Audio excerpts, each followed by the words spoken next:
Hectopascal and Solo Leveling are both series that I consider as top tier.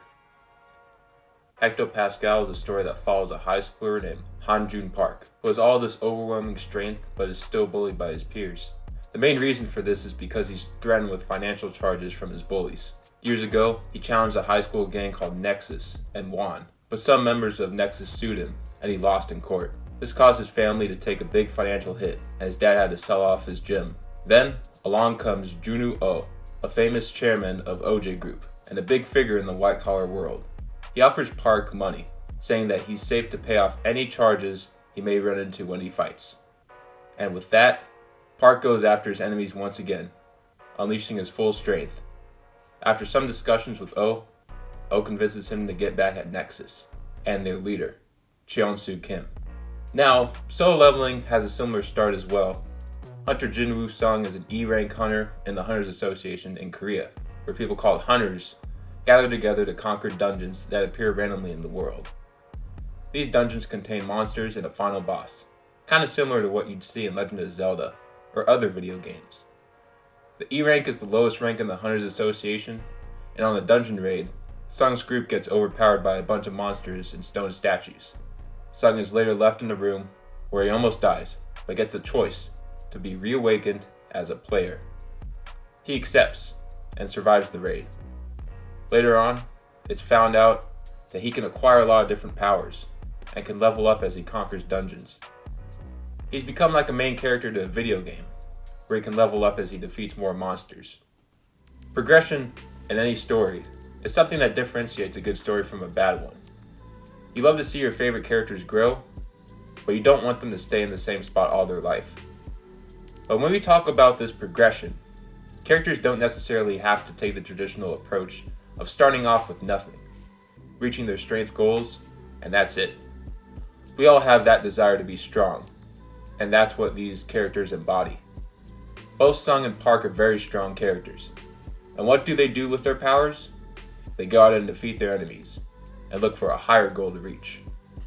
What makes Sung and Park different from a Goku or Saitama character is that when they have all this strength, they want to use it to dominate. They show no mercy, and nothing's ever good enough for them. They don't see their strengths as something that's beneficial to them. They only see it as a stepping stone for something even greater. Sung wants to start his own guild and run it all by himself, while Park wants to take down Nexus and get his revenge. In the real world, we have this desire to always want more, whether it be physically, mentally, or status-wise. We desire to reach the top, but when we get there, we don't necessarily say that we're satisfied. We want to go higher. We want to become more than we were destined to be. And we hate it when people tell us that we need to use our powers for selfless reasons. Both Sung and Park aren't satisfied with where they're at in terms of strength. They have the strength to protect themselves and the people around them, but that's not enough. They've lived in societies where the odds are stacked against them, and they feel no remorse when they take out their anger on others. One aspect that both of these characters have is that they lose themselves completely when they're enraged. Something ticks them off, maybe it's something related to their past or something current, and they change into a different kind of monster. This is where we see all of their powers spilled out, either on one opponent or many opponents. When we rage, we get blinded by the moment. We don't know what will happen next, and the only thing that matters is that we get what we want. We may feel regret afterwards when we get out of our trance, but it doesn't matter as long as we are in this version of ourselves. We turn into beasts hunting for prey, and we completely lose ourselves while we're at it. And the reason why these moments boost the appeal of these characters is because we, as humans, love it when someone can unleash themselves in their fullest form and let go of all the things that bind them down. Getting to the top is a beauty both in stories and in the real world. But the top doesn't necessarily mean the end. There will always be something further to achieve. And that's the mindset Park and Sung have. But they don't try to show their strengths on people weaker than them. They want to face the strongest of opponents. People who may be better than them in each and every way. The desire to beat the odds is present with both of these characters. They want to push themselves to the brink, and are willing to lose themselves in order to become stronger. They see no reason to give back to their society, a society that's gone against both of them since the days they were born. Instead of asking themselves, what kind of responsibility do I have with my power?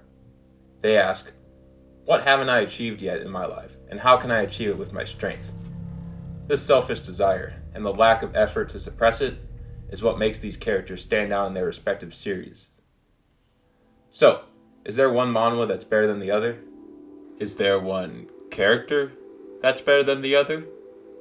That's up to you to decide.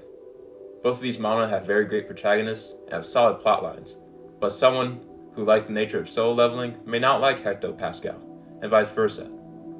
And someone who likes Jinwoo Sung may despise Hanjun Park, and vice versa.